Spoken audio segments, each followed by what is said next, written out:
one of the most sacred places in the world, and also one of the most physically demanding projects in art history, the ceiling of the Sistine Chapel. Today, when we look up, we see divine harmony. But for Michelangelo, that ceiling meant years of pain, frustration, and quiet resistance. Michelangelo never thought himself as a painter. He was a sculptor, a man who believed true art lived in stone. So, when Pope Julius II asked him to paint the Sistine Chapel ceiling, Michelangelo didn't feel honored.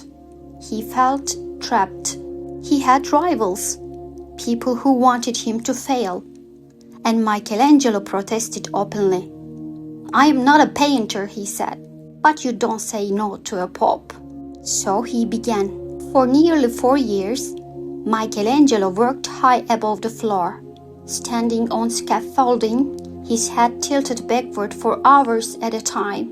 Paint dripped into his eyes. His neck, shoulders, and back were in constant pain. In letters to his family, he described how his body was slowly breaking down. He wrote that he was becoming unrecognizable and that painting was never meant to be his craft. At one point, he even sketched himself as a distorted, almost grotesque figure, a quiet act of self-mockery and perhaps a cry for help. But something remarkable happened. That frustration didn't stop him. It became fuel. At the center of the ceiling is one of the most famous images in history, the creation of Adam, two hands reaching for each other. Years later, some scholars noticed something curious. The red clock surrounding God bears a striking resemblance to the shape of a human brain.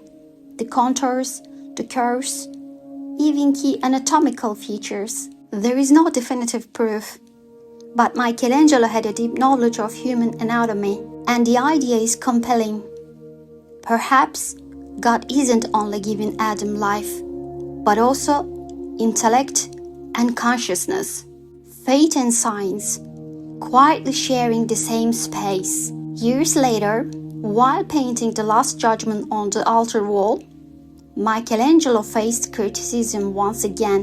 The Pope's master of ceremonies, Biagio da Cesena, dismissed the fresco as indecent, saying it belonged in a bathhouse, not a holy place. Michelangelo didn't argue, he simply painted. In the final work, Biagio appears as Minos in the judgment of the underworld, with donkey ears and a snake coiled around him as a punishment. Biagio was furious and ran to the Pope to complain.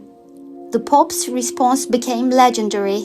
"If he had placed you in purgatory, I could help you, but in hell, I have no authority there." When Michelangelo finally stepped down from the scaffolding, he was no longer the man he had been. His body was worn, his eyesight damaged, but he left behind something extraordinary, a moment where humanity reaches towards the divine. Sometimes, the greatest works are born not from inspiration, but from stubborn persistence. Thank you for watching. If you like to explore more of art history's darker, more revealing stories, consider subscribing.